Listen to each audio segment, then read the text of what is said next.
Hey YouTubers, what's up? It's me, yours truly. I am back to post a quick video here to show you some of the new things I picked up in my collection over the past couple of weeks. Kind of glad to get back to it. I felt like I haven't really posted much in the last couple of weeks and just really started to kind of miss the connection with you guys. So I'm glad to kind of be back to do that. It's New Year's Day. My computer's screwing up, so I might not get a chance to post this on New Year's Day. But anyway, I still want you all to know that I, did wish you a good New Year, and I hope everything went safe for you. Everything is going well so far. And only 364 more days to go, and this year will be wrapped up too.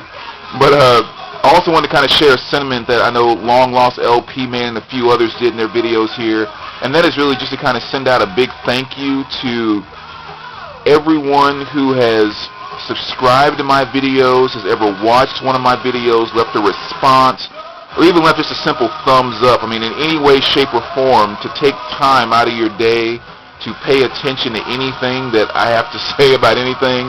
I just want you guys to know that I really, really appreciate it, and it's been absolutely fascinating getting to know all you guys and your collections and just the stories and all of that good stuff.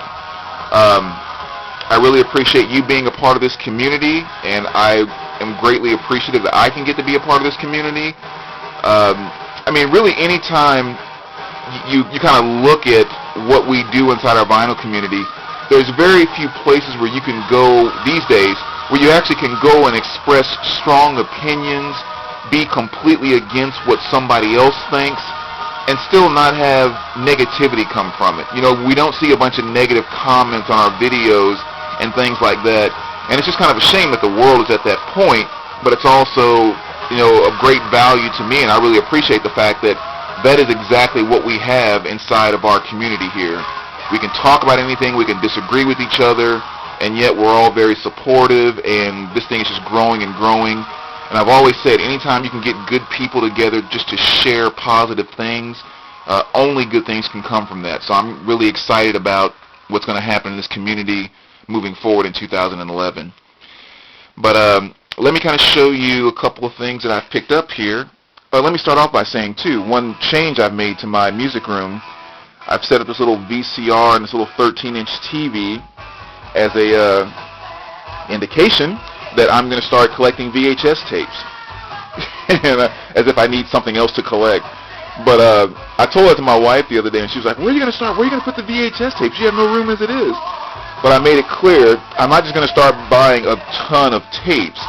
I'm really just going to start collecting a lot of my favorite movies from the 80s is what it boils down to.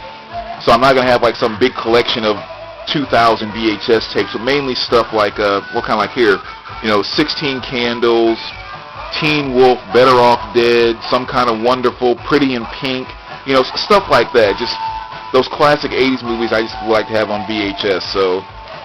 So anyway, just one more thing for me to do. Now let me kind of get into just some of the new things I picked up. Gillian Welch Revival CD. My wife got me this for Christmas. This kind of completes my CD collection with her, which, as you guys know, I've become a huge fan of her over the past 6 months or so. Which, from what I understand, too, they're going to be putting some of her stuff out on vinyl soon, which will be absolutely great.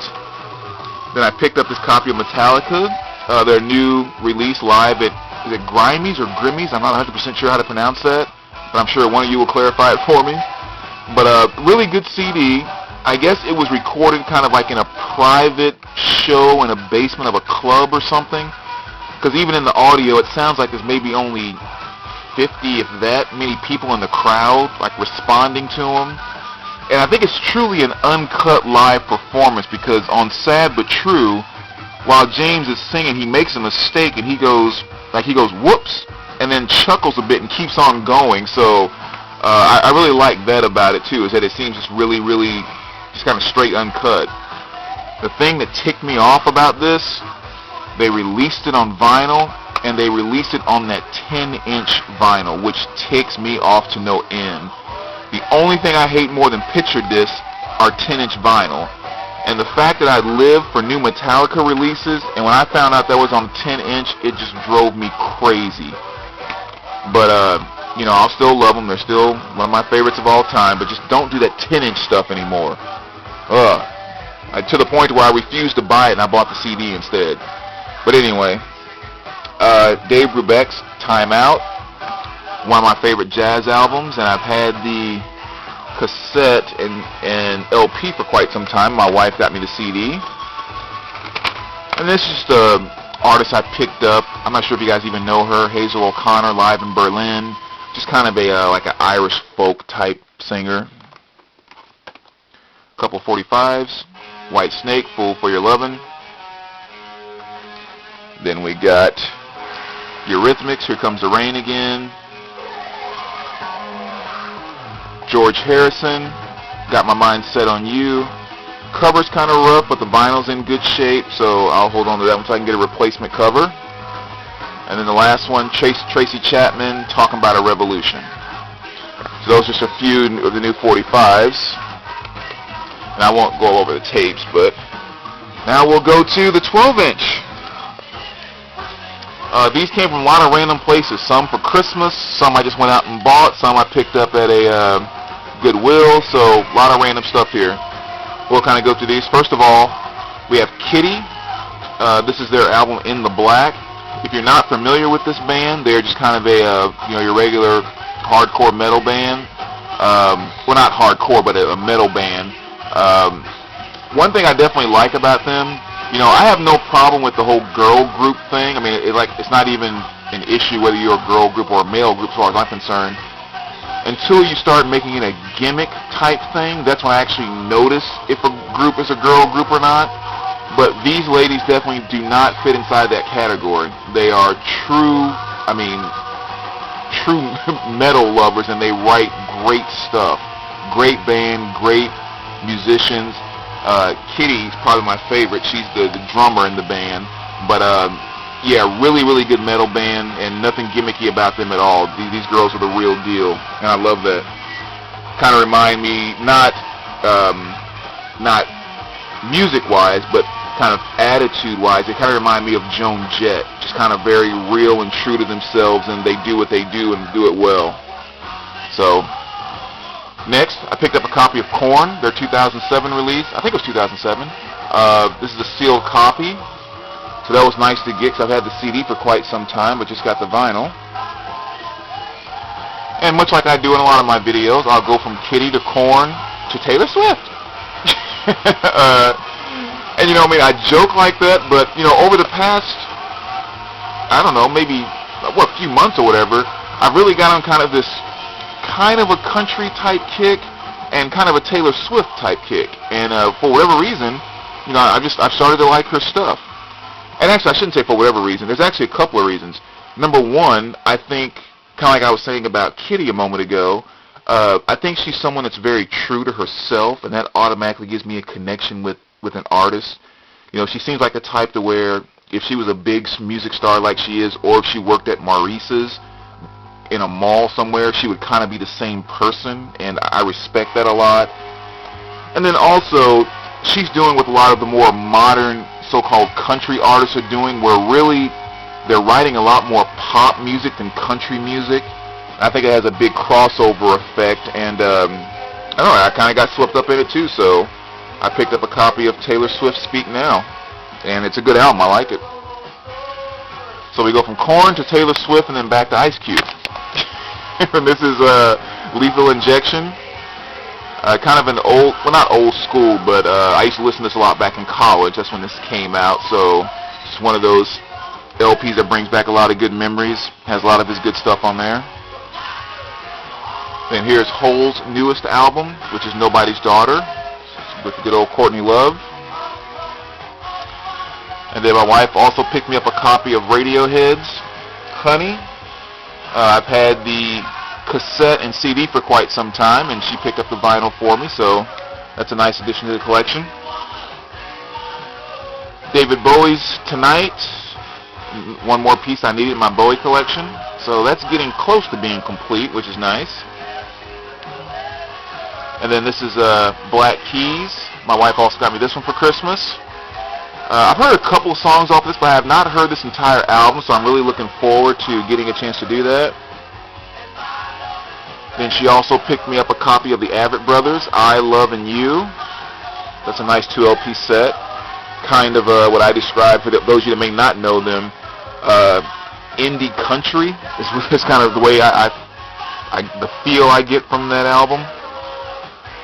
And then this is Bobby Darin's Story, Mac the Knife, which is kind of his greatest hits, along with some commentary that he does inside of on the album, just talking about, how some of the songs came about and recording sessions and stuff like that. So some interesting info right from the source, which was neat.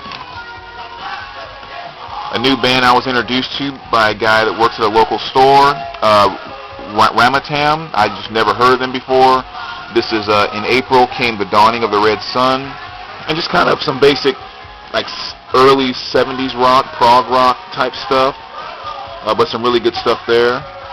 I believe Mitchell from Hendrix at some point in time either had left the band before this album or came into the band afterwards or something like that, but again, I don't know much about him, so I'm going to be researching that to learn a bit more. Stu Day, Free Parking, just kind of some 70s stuff 70s rock that's kind of cool. And then the remainder of these albums all came from a Goodwill, actually 2 different Goodwills. They were all 25 cents a piece, so some really, really good finds here. And the first one is an album I'd never heard of, Hawkwind, and this is a Halt of the Mountain Grill. This is a freaking awesome hard rock album. I mean, there are some really, really good tracks on here. And one that really caught me off guard, let me see if I can get in here and pardon the close-up for a moment while I pull it out. The name of the song, which is on side 2, is The Psychedelic Warlords, Disappear in Smoke. That's the very first song on side 1. And I kid you not, you listen to that song and you'll swear Nirvana completely stole about a girl from that song. I mean, it's the same bass line, the same riff, the same everything.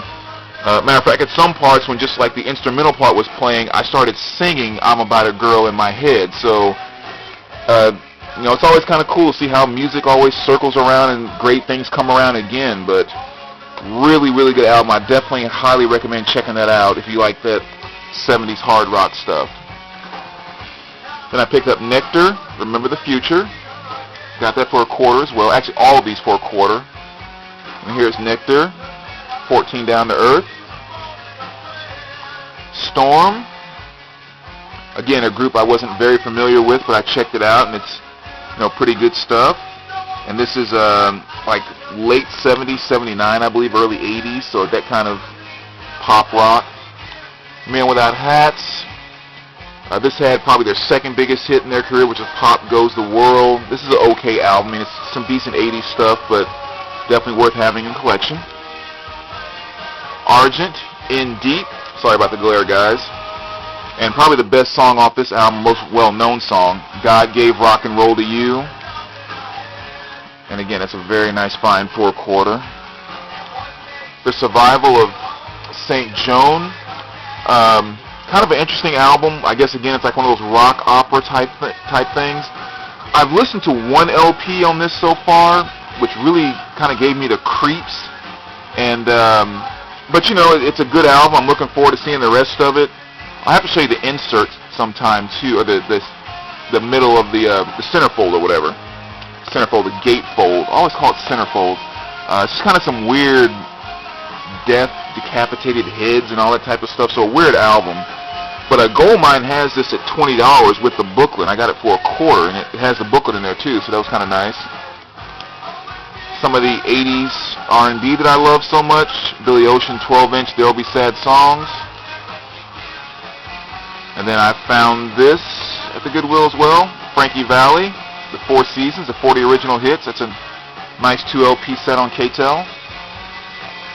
The group Days, Superhero, 12-inch. Kind of some dance stuff. May not be too familiar with that one, but this is Rufus, self-titled, when good old Shaka Khan was there. And then this is the Capitol Disc Jockey album. It's called Balance for Broadcast. And it's just basically I guess kind of the hits with May of 1967. I mean, there's some Lou Rawls stuff on there. I'm sorry, guys. Hold on one second. the record came to an end. Let's kind of back it up a little bit. As I was saying, there's Lou Rawls, Wayne Newton, and just Peggy Lee. I mean, there's a lot of different things on there, so that was a pretty cool album. And then this is one from same thing, but January of '67. So those were two interesting pickups. And then more of the 80s R&B, Johnny Gill, Fairweather Friend 12-inch.